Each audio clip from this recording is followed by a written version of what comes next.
ഈ മുഹിദ്ദീമാല ഓതിയാല് സ്വർഗത്ത് കിടക്കുന്നുള്ളേ ഏത് ആയത്തിന്റെ അടിസ്ഥാനത്തിലാണ് നിങ്ങൾ പറഞ്ഞത്? ഇപ്പൊ പറഞ്ഞതൊക്കെ ആയത്ത് ഹദീസുമാണ്, തെളിവാണ്, വളരെ വ്യക്തമാണ്. മൊഴിയൊന്നും കൂടാതെ വിനയാതെ ചൊന്നോർക്ക് മണിമാടം സ്വർഗത്തിൽ നയം കൊടുത്തോവർ, സ്വർഗത്തിൽ സ്ഥാനം കൊടുക്കും. ഹബീബായ റസൂലുള്ളാഹി അവിടുന്ന് ഉണർത്തുകയുണ്ടായി, ദിക്റുൽ അംബിയാഇ ഇബാദ. ചോദിക്കാൻ വന്നതിന് അഡ്വാൻസായി നന്ദി അറിയുകയാണ്. ഇനി വേണമെങ്കിൽ ചോദിക്കാൻ പോകാൻ ഉടനെ. കുഴപ്പമില്ല, ഒരു സൗകര്യം, എല്ലാ സൗകര്യം ചെയ്തു കൊടുക്കും. പക്ഷെ ഒരു കാര്യം ഓർമ്മർത്താറുണ്ട്,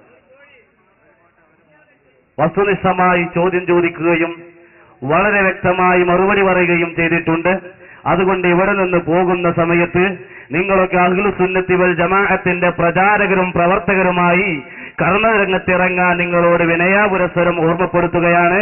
പഠിച്ച ആദർശങ്ങൾ തെറ്റാണ് എന്ന് വ്യക്തമായ നിലക്ക് പഴയ ആശയങ്ങൾ പഴയ കുപ്പക്കൊട്ടയിലേക്ക് വലിച്ചെറിഞ്ഞ് അഹ്ലുസുന്നത്തി വൽ ജമാഅത്തിന്റെ ആശയ ആദർശ ആചാര കർമ്മ വിശ്വാസ സംഹിതയിലേക്ക് നിങ്ങളെല്ലാവരെയും സ്വാഗതം ചെയ്യുകയാണ് എന്ന് സാന്ദർഭികമായി ഉണർത്തുകയാണ്.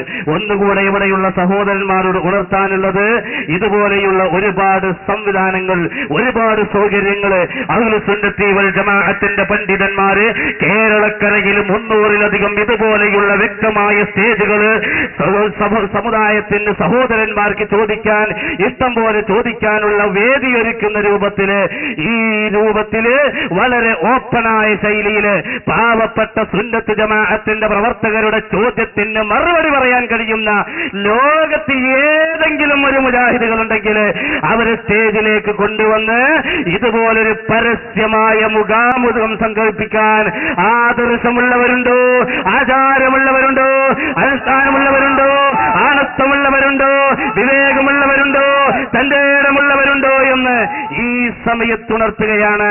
ഈ മുഖാമുഖത്തിനൊരിക്കലും കാളമൂത്ര വിസർജന പ്രസംഗം ഒരിക്കലും മറുപടിയാവുകയില്ല. ഇവിടെയുള്ള മുഖാമുഖത്തിന് മറുപടി മുഖാമുഖമാണ്, മുഖാമുഖത്തിന് മറുപടി മുഖാമുഖമാണ്. അതുകൊണ്ട് ഇതല്ലാതെ മറ്റൊരു പരിഹാരമല്ല എന്ന് സാന്ദർഭികമായി ഓർമ്മപ്പെടുത്തുകയാണ്.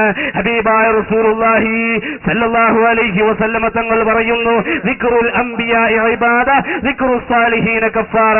എല്ലാ പ്രശ്നങ്ങളും പരിഹരിച്ചുകൊണ്ട് സുബലോക സ്വർഗത്തിന്റെ ഉത്തംകതയിലേക്ക് എത്തപ്പെടാൻ പര്യാപ്തമായ കാര്യമാണ് മഹാരഥന്മാരുടെ പേര് പറയലും മധു പറയലും എന്ന് സാന്ദർഭികമായി ഉണർത്തുന്നു.